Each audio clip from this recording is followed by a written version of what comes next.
Japan সাগর পূর্ব এশিয়ায় অবস্থিত। এটি প্রধানত জাপান, রাশিয়া এবং কোরিয়ার উপকূল ঘিরে। সাগরটি প্রশান্ত মহাসাগরের একটি অংশ। এটি উত্তর-পূর্ব এশিয়ার একটি গুরুত্বপূর্ণ জলসীমা। জাপান সাগরের আয়তন প্রায় 1,03,700 বর্গ কিলোমিটার। এটি প্রায় 950 কিলোমিটার দীর্ঘ। সর্বোচ্চ প্রস্থ প্রায় 390 কিলোমিটার। সাগরের গড় গভীরতা প্রায় 1750 মিটার। সর্বোচ্চ গভীরতা প্রায় 3750 মিটার। জাপান সাগরের পানি ঠান্ডা এবং লবণাক্ত। এটি একটি অন্তর্দেশীয় সাগর। জাপান সাগরের উত্তরাংশ রাশিয়ার উপকূলে সংযুক্ত, দক্ষিণাংশ কোরিয়ার উপকূলে বিস্তৃত, পূর্বাংশ জাপানের উপকূলে মিশে যায়। সাগরের তাপমাত্রা ঋতুভেদে পরিবর্তিত হয়। গ্রীষ্মে জল তাপমাত্রা প্রায় 21 থেকে 27 ডিগ্রি সেলসিয়াস থাকে। শীতে জলের তাপমাত্রা নেমে -1 থেকে -5 ডিগ্রি সেলসিয়াসে নেমে আসে। জাপান সাগরে প্রচুর মাছ পাওয়া যায়। এটি জাপানের মাছ ধরার প্রধান অঞ্চল। সাগরে মাছ ধরার কারণে অর্থনীতিও সমৃদ্ধ। শীতকালীন ঝড়ের সময় ঢেউ তুলনামূলক বেশি হয়। সাগরের পূর্বে হোক্কাইডো ও হনশু দ্বীপ অবস্থিত। পশ্চিমে কোরিয়া এবং রাশিয়ার সাগর উপকূল। সাগরের পানি স্বচ্ছ এবং নীলাভ। জাপান সাগরের তীরে অনেক বন্দর আছে। নিপ্পন এবং নিউশিমা বড় বন্দর। সাগরের নিকটবর্তী শহরগুলো বাণিজ্যে সমৃদ্ধ। এটি প্রাচীনকাল থেকেই গুরুত্বপূর্ণ নৌপথ। সাগরের মাধ্যমে পণ্য এবং মানুষ চলাচল করত। এটি জাপান ও এশিয়ার মধ্যে যোগাযোগ সহজ করে। জাপান সাগরে কিছু ছোট ছোট দ্বীপও রয়েছে। এসব দ্বীপ মাছ ধরার কেন্দ্র হিসেবে ধরা হয়। সাগরে শিলাগ্রাহী অঞ্চলও রয়েছে। এখানকার সমুদ্রতট চক্রাকারে বিস্তৃত। সাগরের তীরে পাহাড় এবং বন আছে। সাগরীয় ঝড়গুলো প্রায়শই শীতকালেই হয়ে থাকে।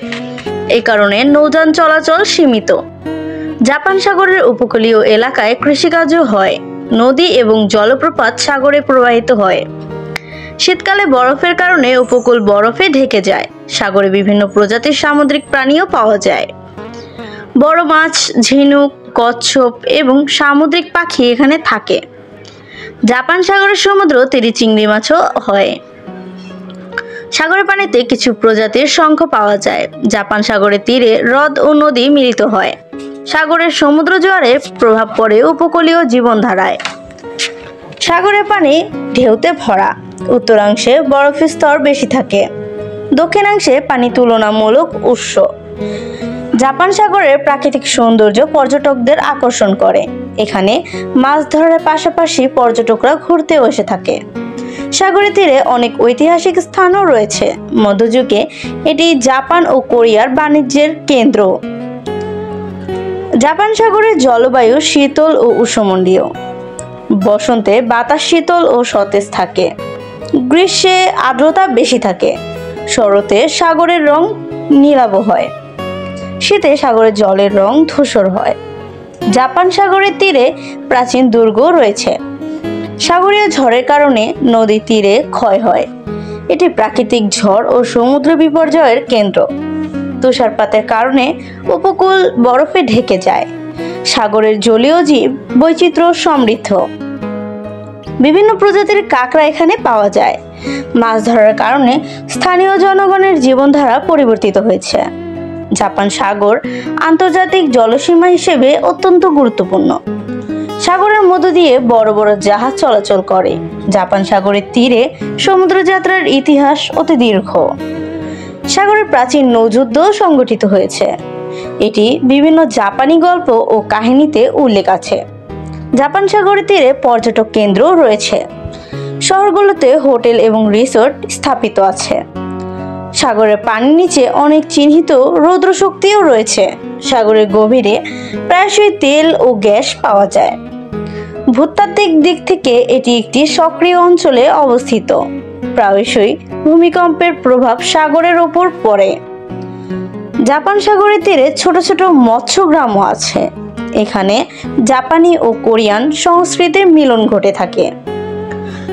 সাগরে তাজা ও লবণাক্ত জলের মিলন ঘটে। এটি সমুদ্র প্রাণীর আবাসস্থল হিসেবে গুরুত্বপূর্ণ। সাগরে শকুন, ডলফিন ও তিমি পাওয়া যায়। জাপান সাগরের তীরে বন ও পাহাড় রয়েছে। নদী ও ঝর্ণার পানি সরাসরি সাগরে প্রবাহিত হয়। উপকূলীয় ঝড়ে সমুদ্রের বালি সরিয়ে নিয়ে যায়। জাপান সাগরের তীরে বিভিন্ন শৈলী শিল্পকর্ম পাওয়া যায়। সাগরের পানিতে কাইকারি ও জলজ উদ্ভিদ জন্মায়। প্রাচীনকালে এটি জাপান ও এশিয়ার বাণিজ্যিক ধমনী ছিল।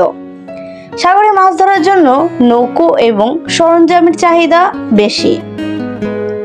জাপান সাগরের তীরে মানুষ জীবিকার জন্য মাছ ধরার উপর নির্ভরশীল। এটি সমুদ্র বিজ্ঞানীদের গবেষণার কেন্দ্র। সাগরের তীরে সমুদ্র বায়ু আর্দ্র ও ঠান্ডা।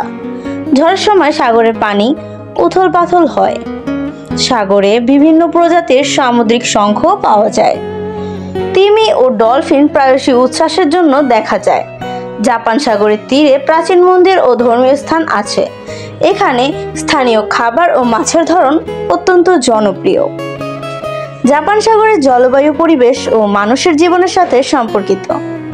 সাগরের তাপমাত্রা ও জলের গুণমান প্রাকৃতিক পরিবর্তনের সাথে পরিবর্তিত হয়। এটি জাপান ও কোরিয়ার সমুদ্র সীমা নির্ধারণে গুরুত্বপূর্ণ। সাগরের গভীরতা ও প্রবাহ স্থানীয় জলবায়ুকে প্রভাবিত করে। জাপান সাগরে সমুদ্র জাহাজ চলাচল নিরাপদ রাখার জন্য লাইট হাউস আছে। সমুদ্র তটে পর্যটক এবং মাছ ধরার জন্য ছোট বন্দর আছে। জাপান সাগরের প্রাকৃতিক সৌন্দর্য চিত্রশিল্প ও ফটোগ্রাফিতে বহুপ্রিয়।